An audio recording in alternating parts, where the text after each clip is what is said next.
Hey, everybody. So if you have been hanging out with us for the last couple seasons of the podcast, you probably remember us mentioning Flaututi in our past episodes. Our friend Molly Sharp, who incidentally was also a guest in season 1, started Flaututi to share her awesome duet arrangements of standard viola rep, which are great for teaching, and it has now grown into a wide-ranging catalog of one-of-a-kind resources for violists and beyond. Steph, do you remember when we played one of the duets from a holiday bundle together? Yes, it's one of my most cherished holiday memories. Aww. But actually, one of my favorites is something that all string instrumentalists would love. It's called Making Double Stops Ring, a guided exploration of just intonation.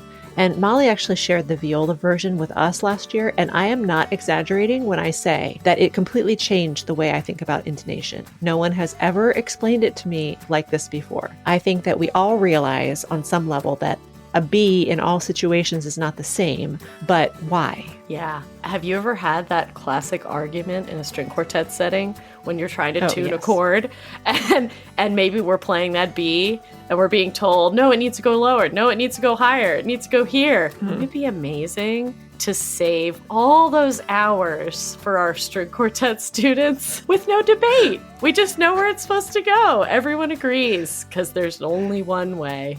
Right. You can just gift them copies of this book. Yeah, exactly. Nothing personal. Just here's a book about intonation.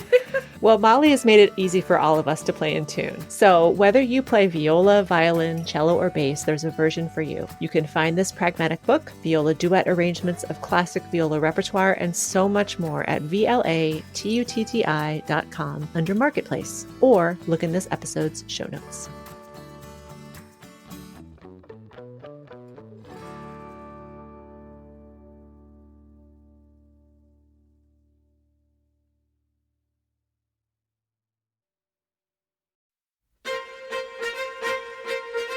Welcome to the Musician-Centric Podcast. We are two freelance violists living and laughing our way through conversations that explore what it means to be a professional musician in today's world. I'm Steph. And I'm Liz. And we're so glad you've joined us. Let's dive in.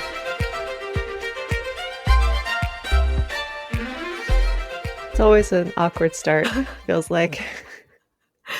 How do we start this if we're not like gossiping before? I know. Yeah, for our friends who only listen to Mozart episodes or Mozart recap episodes, we do a lot of chit chat before we get into the real deal in an interview. So it's kind of funny. Yeah, that part is not fit for general consumption. No.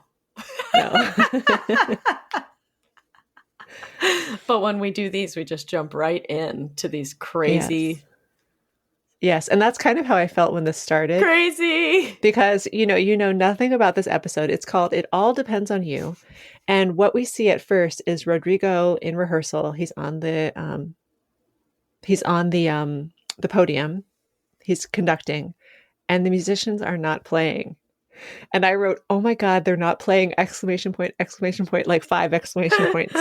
And then, oh, okay, this is a dream. Well, it's funny too because they're like, at first they're like, "Oh, haha, we're just kidding," and then it like gets really dystopian, like, right, like Betty's chewing on a celery stalk really loudly. Yeah. At first, I thought it was like a protest, right?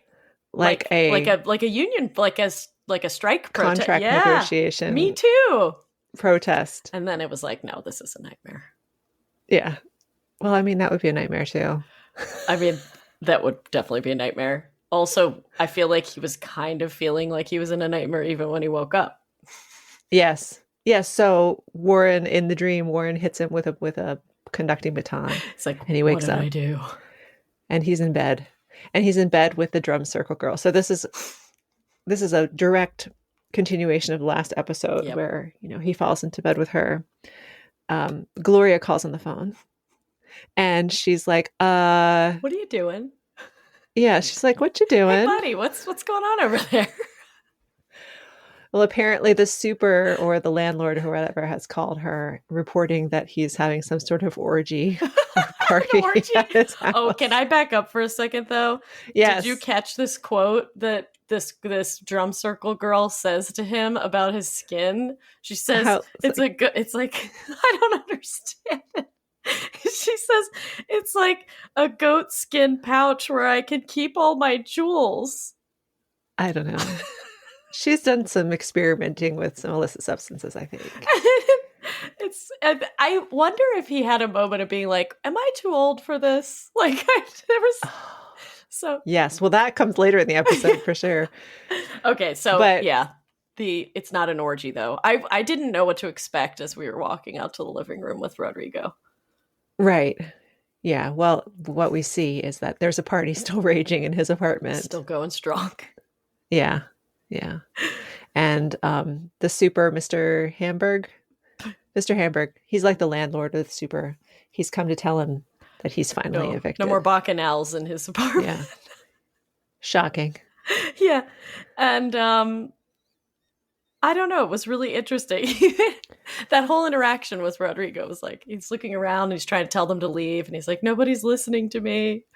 And then he's I like, wonder if he thought I was still in a dream. "Maybe." And then he said, "It's a sign," which I love about him. So it's like, okay, Yeah, he does seem like he's on your wavelength. he's not attached to the apartment. He's just like, okay, I can't be here anymore. Yeah, so he packs up. Time to go. He tells everybody to get out. Yeah. Yep. Yeah. And then we transition over to a scene with our girls and Bradford. And I wrote down, is Bradford actually like kind of adorable? Oh yeah, I'm a big fan. I was not until this episode, but from that first scene when he's like so jet lagged and so tired, their interaction was like very, very cute. I wrote he and Lizzie are in the honeymoon phase. It's a little cute, but it's also a little annoying. They're like, you ever had those friends who are like newly dating and everything that the other one does is cute and adorable and you're like, oh my God, spare me. Yes. Yes, totally. I did write Bradford? Bradford? That's his name, It right? is Bradford, right? I said Bradford. that. I wrote that, but now I'm second guessing myself. Yeah, he's being a little annoying. He's being whiny? Did you think he was being Yes. I'm like, get a grip. Lizzie was on the same trip as you. And she looks fresh as a daisy. Lizzie's, she's made of something special. Like I think so. And then we have literally the polar opposite of the honeymoon stage with Alex's entrance. Yeah. Yeah, he comes out and he's very excited. Yeah. He's very excited about something. And there's this really funny thing that Lizzie says. She says he comes out like pumping his fist and he just got off the phone with somebody. And Lizzie says, "Did your test come back negative? Your test results come back negative?" And he goes, "No, that was yesterday." I know. I caught that too. I was like, "What?" That was a good one too there. Dying to know what test really it was. It's very funny. Well, I think we're to assume that it's a special kind of test.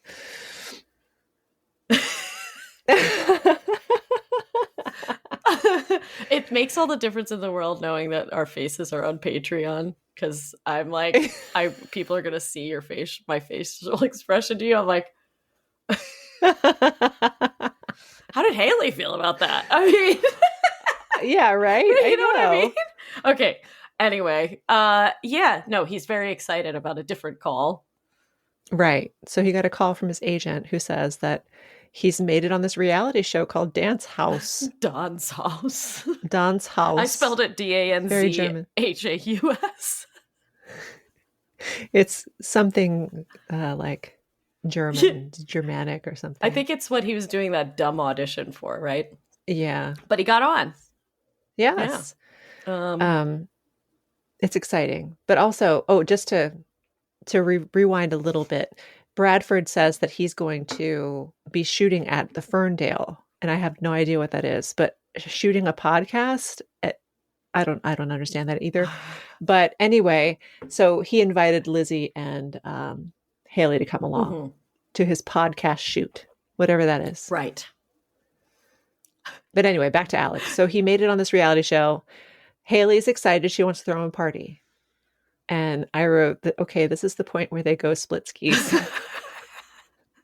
It's like you're leaving me. Let me throw you a party. Yeah, she's like clearly excited. Oh, this problem's out of my hair.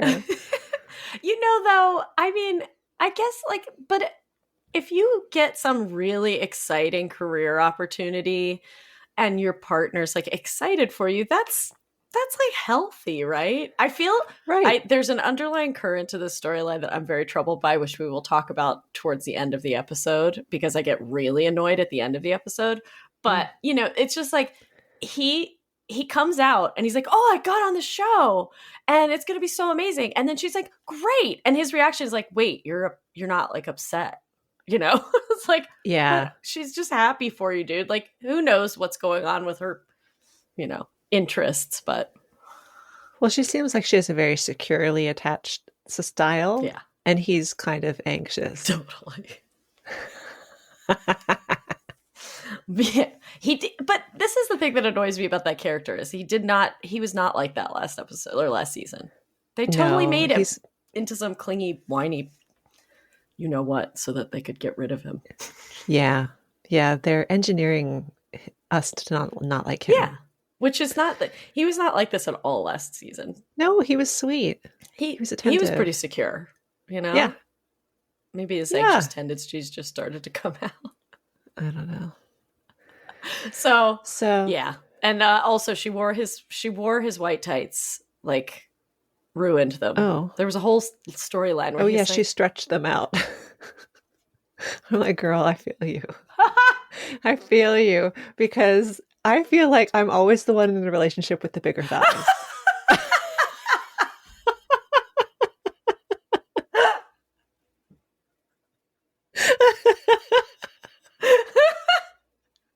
Like, will I ever date a man who has bigger thighs than me? I don't know. I've been at that point in my life. Maybe. Never know what could happen with Aaron in the next decade. He'll become a bodybuilder. Yeah. Yeah. You might really build some muscle down there. You never know. Who knows? To be fair, Alex has very skinny legs. Yeah. Yeah, for a dancer, that's kind of unusual. Yeah? Aren't they usually really muscular? Yeah, I mean. But anyway. But also, why is she borrowing his tights? That's gross. I don't understand. Maybe she thought they were hers. Yeah. These lines of conversation are cracking me up. It's just so silly how much they throw in there that. So he's clearly disappointed that she's not more upset that he's going to be gone, even though she's clearly just saying, "Go do your thing." That's really great, Anyway. Yeah. So, on to the next scene. Yes, we come upon Nina and the orchestra committee they're having drinks. They're looking at the contract. They're reviewing the contracts. Triggered? Yes, were you feeling triggered? Yes. Oh my gosh. What did she say? What did Cynthia say at the very beginning of it? She was like something like not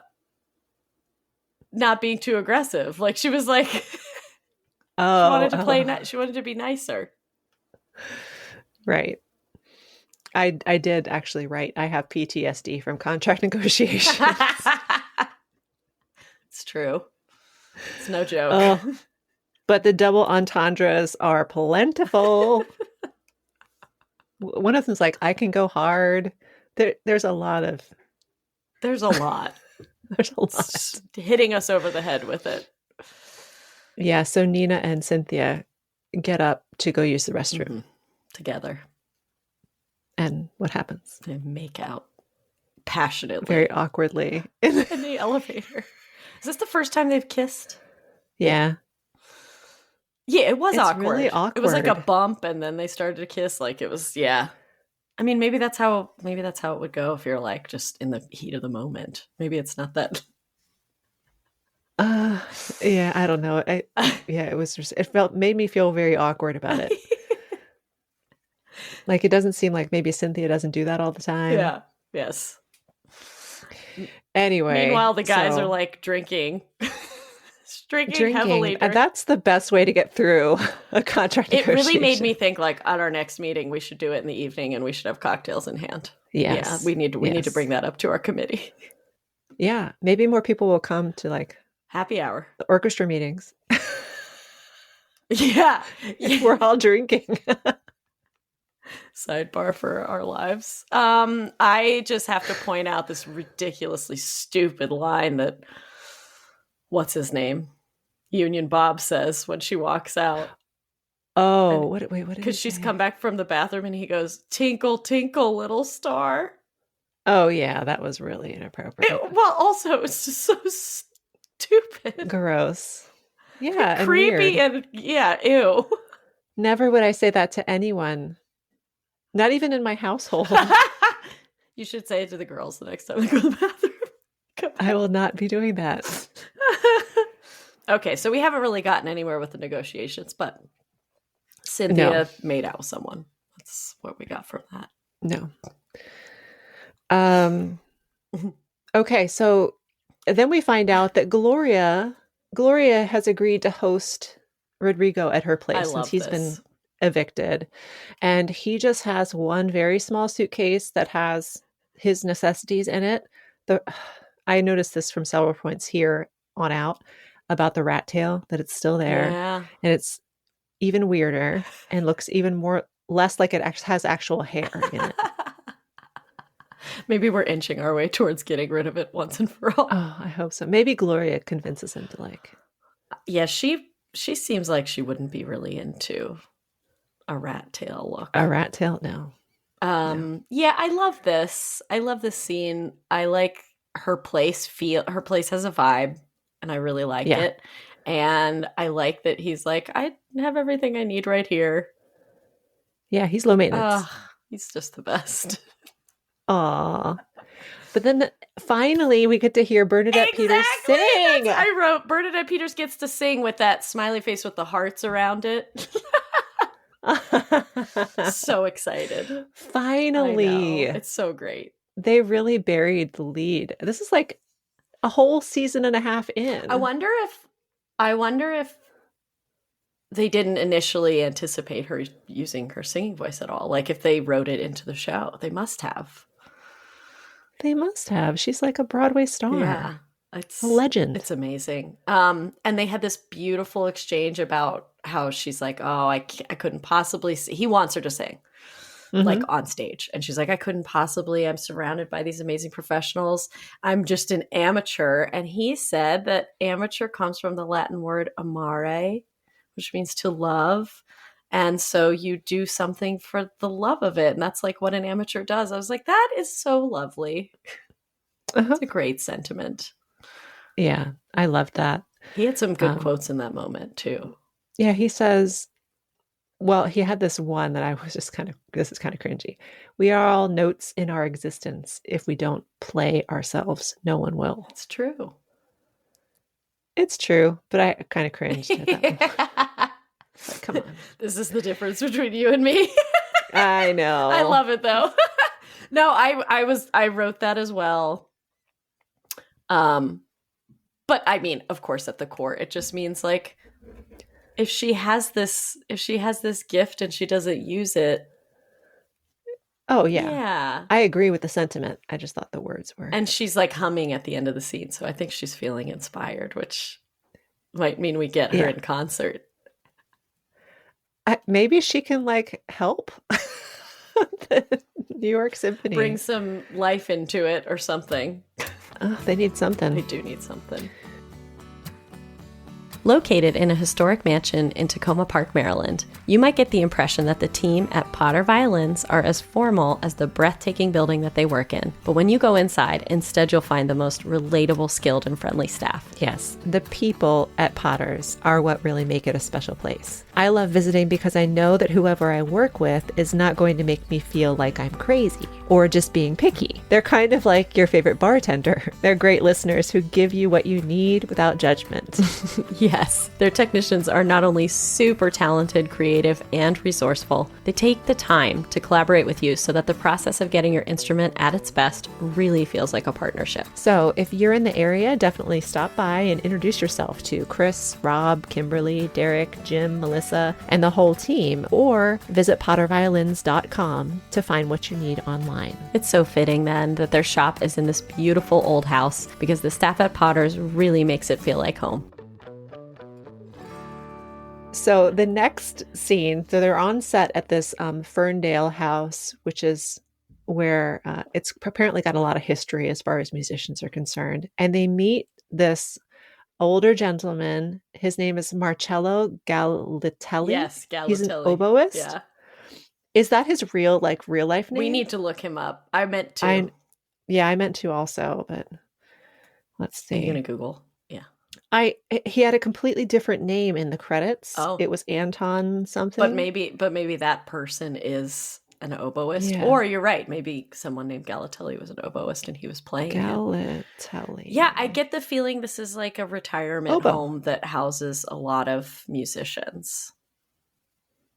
But maybe it's an apartment building that houses a lot of musicians. I guess we'll find out. Okay, hang on. This whole scene was so precious. I loved everything about it. This is my favorite scene in this show. So Same. Yeah? I have like really fond memories of when I was in Philly. I took rep class with someone who was in his late 70s, early 80s at the time. And I had coachings with a cellist who was in his 90s at the time, both like just Philadelphia historians, basically. And especially with the rep class, we would go to this person's house. And so it was very much like a historic home in Philadelphia. And he would sit there and he would just tell the stories. And it was like it was the best. It was so, I loved this scene too so much. Just made me so happy. I had a teacher, Ray Scavelli. That's right. Who is a former member of the National Symphony. And my lessons would literally be no less than 2 hours long. Yeah. No less. And most of the times he would be telling me about all these conductors who he played under. Yeah. Yes. Like it was just unbelievable. Oh. Just the history and the stories. Yep. And so I loved this. Yep. So he's telling her all these stories and he has a couple oboes and he's like, yeah, this is the one I use for Baroque and this is the one I use for everything else. And he's like, you should play it. And I'm like, okay. And she pulls out a reed and I'm like, where's this reed from? Oboists, do you share? Do you keep your reeds or do you just like keep reeds in your purse like at all times just in case? I bet they do. It's a question for Alicia. Yeah. Yeah, I bet they do. It was just like so delightful all the way around. Except that, she just like whips out a reed and plays an oboe and isn't warmed up at all. And she just plays a beautiful solo from Scheherazade. So, yeah, like they do. Yeah. But it was. He was talking about Puccini, that Puccini opera, and they're playing it in the soundtrack. And I'm like, friend, that is not an oboe solo in the beginning. That is a clarinet solo. Yeah, I know. I was like, that? Are we supposed to be listening to the oboe solo? Because that's not what that is. It's a clarinet solo. But yeah, and we find out at the end of this episode, oh my gosh, and they're making cocktails. It's just like so great. We find out at the end of the episode that Hailey decides, she's going to let Brad and Lizzie do their thing because they're really doing well. And she's going to move out on her own. Right. So that's what I'm wondering if this is an apartment building that like she's going to live in, then I know it's not a retirement home. But I was kind of thinking it was like a retirement home, but maybe not. I don't know. I guess we'll see. Oh. Yeah, I don't know. It was just so what lovely. A happy encounter in there in the courtyard. They met this wonderful the whole thing. Musician. So good. So good. Yeah. And then we flash to this random scene where there's this conductor having a heart attack on a treadmill whilst conducting Beethoven 5. He overexerted himself really, really got hard. Too into it. And Oh my God, he's called Heart Attack Guy in the credits. No. His character does not even have a name. Heart Attack Guy. I love it. I was like, I wrote, OMG, who is this guy that fell off the treadmill to Beethoven 5 with a laughing face? And then I wrote, wait, he died? Yes, he died. And apparently he was the guest conductor that was supposed to conduct the New York Symphony on the next concert. So they had to find somebody new, called around to all their usuals, and they came across this guy whose name is Lennox. Yes. He's a prodigy, apparently, prodigy conductor. And Rodrigo, this is a surprise to Rodrigo. So he comes in while rehearsal is already in progress, and he comes on stage, this guy's conducting. And they have a couple words. And he's young.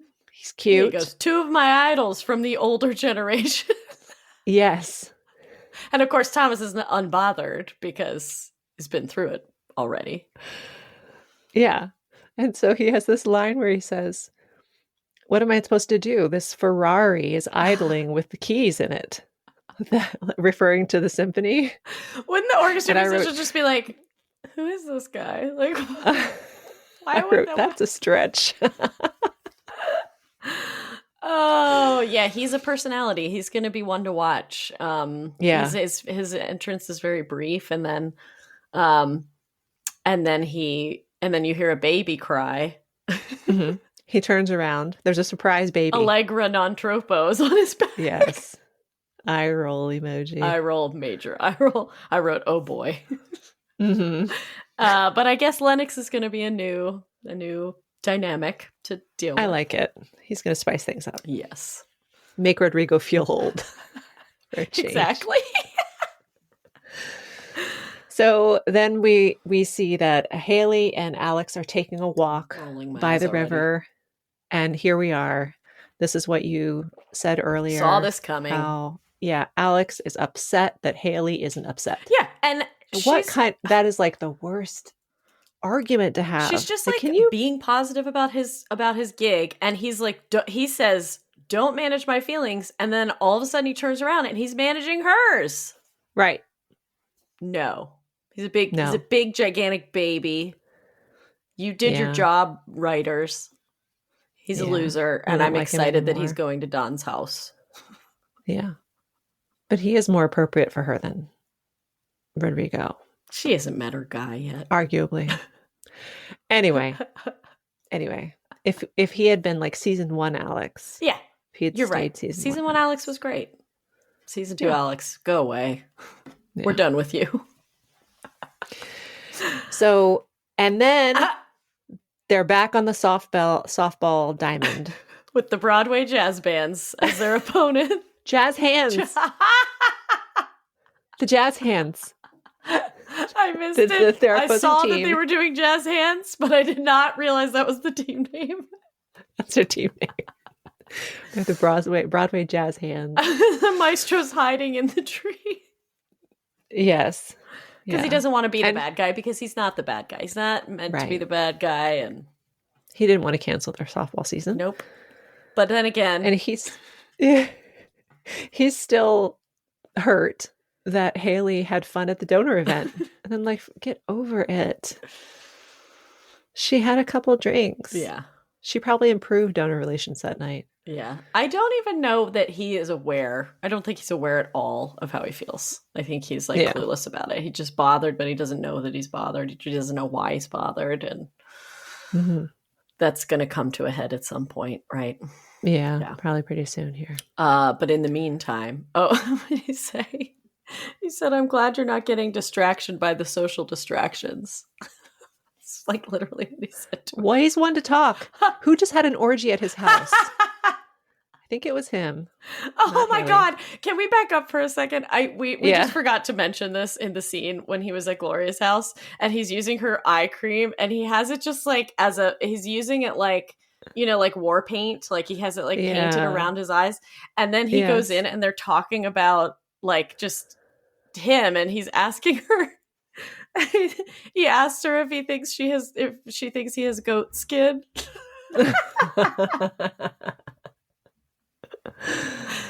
I don't remember her response, but it made me laugh that he was like insecure about it. Yeah. But also I was like, that comment made no sense. So it's very funny.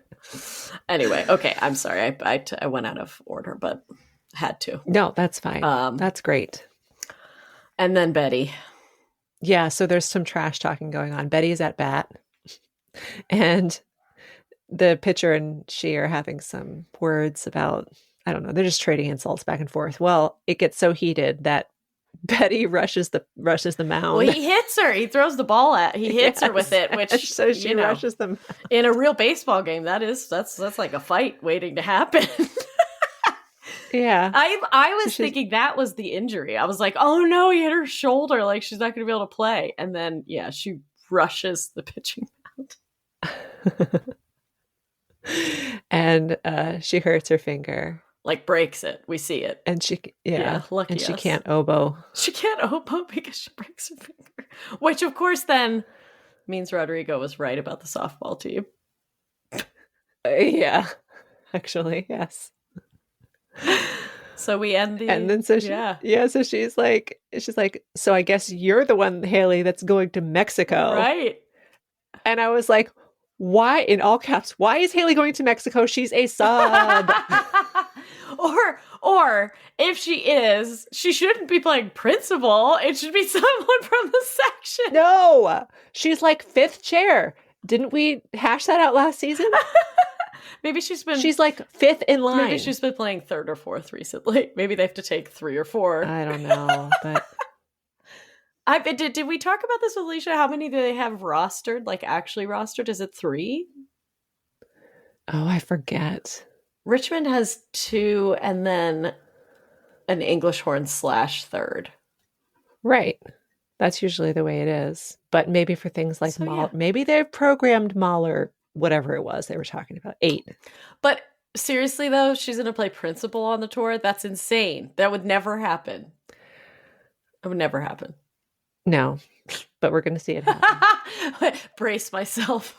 Yes. I'm going to brace myself. Yeah, so. You know what it is? I feel like attacked for the second, third, and fourth chairs oboe. Yeah. She's like, they're going to be like, I earned this job and this girl's just going to jump ahead of me in line. Yeah. I don't know. And she's fine, but she's I don't know. She get what's his name? Yeah. Marcello Gagliatelli. She doesn't have enough experience. No. Anyway, so that's the way this one wraps, that we learned that Hailey is going to Mexico. So I wonder if that means Mexico is the next, I wonder if the tour is happening in the next episode. Cool. I know. I wouldn't mind. That'd be very Rodrigo heavy, probably. Yeah. No, I can't get enough, except it would be nice if he would cut the rat tail off.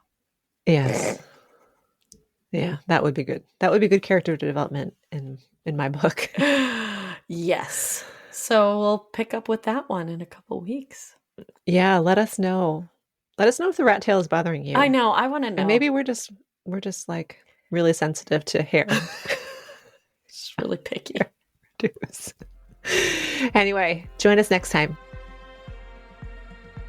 Thank you so much for listening today. If you loved this episode, consider writing us a 5-star review on Apple Podcasts, Amazon Music, Spotify, or wherever you listen. Thanks also to our season sponsor, Potter Violins. If you'd like to support the podcast and get access to bonus content, consider joining our Patreon community. You can buy all your musician-centric merch, including shirts, water bottles, koozies, and a variety of other fun items. Our theme music was written and produced by JP Wogeman and is performed by Steph and myself. Our episodes are produced by Liz O'Hara and edited by Emily McMahon.